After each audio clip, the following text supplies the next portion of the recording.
Hey, it's Rachel with WTI, and if you're looking for a way to quickly color your gray roots, or you're looking for a way to stretch out the length between colorings, definitely check out L'Oreal Magic Root Cover-Up. I have some gray hair and I've been using it for a little while. I like that it's so simple to use and it doesn't take time at all.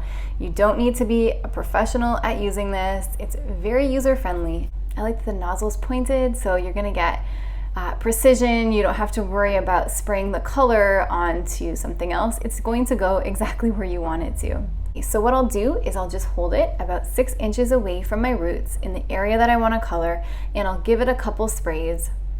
I should leave it for about a minute before I touch it, but I like that it doesn't feel like hairspray. I don't like the feel of hairspray. I hate that sticky feeling, especially on my roots. That would be awful. It doesn't feel like that at all. It just covers them up. So if you need a quick fix to cover up your gray roots, or you want to stretch out the time between colorings, definitely check out L'Oreal Magic Root Cover-Up. I love it, and that's my point of view.